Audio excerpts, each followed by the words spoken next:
Hi, this is the African teacher, Maurice Obiambo. Now, Donald Trump believes that Africans are apes, Africans are monkeys, Africans are animals. Of course, African countries are shithole countries. And this is why he recently made a post depicting the Obamas as apes. Of course, Obama is himself a former president of the United States of America. And this is an important part of the Make America White Again philosophy.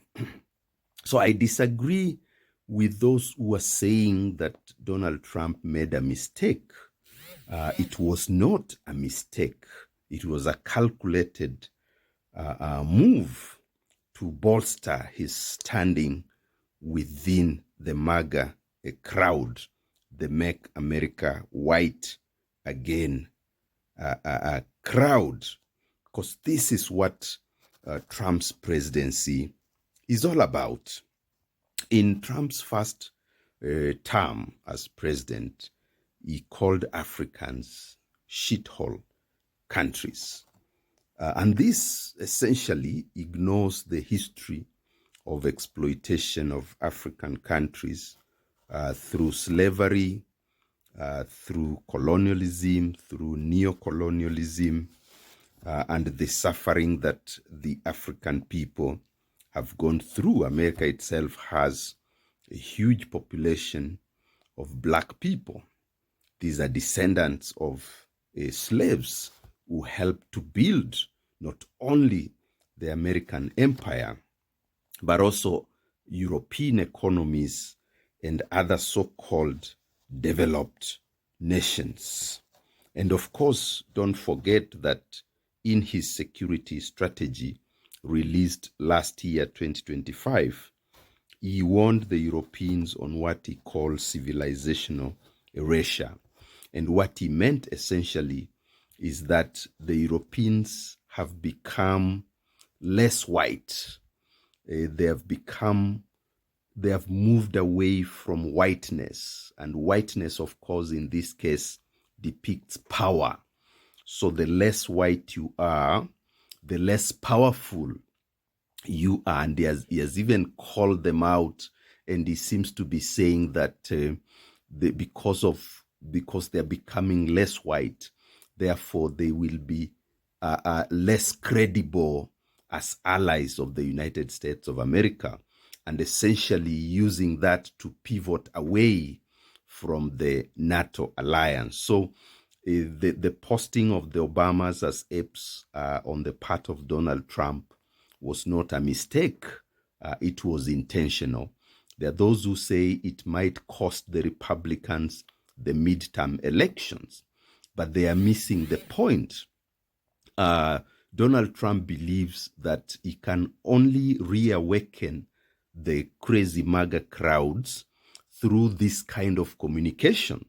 In fact, to him, this is a strategy to bolster his success, or the Republican success in the midterm elections. The question is whether it will work, because, of course, he has alienated quite some chunks of voters, the black voters who may have voted for him, and also other races which are not white. So, the result will be seen after the midterm elections. But it is good. Trump ought to be congratulated for being true to his color, for being true to the ideology of whiteness. And I think for Africans across the globe is for us to know that there will never be anything like free lunch, that we have to fight for our position in the world. And it is power that matters. It is not a diplomacy. It is not soft power. It is military power that matters. Military power is now being used to fuel and safeguard white power across the globe. And we have important lessons to learn from this current historical epoch. Very significant lessons. There's nothing like free lunch. We have to fight for power. We have to become powerful militarily. We have to engage realism as a political outlook. We must go back to the pillars of realism, power, self-help, spheres of influence.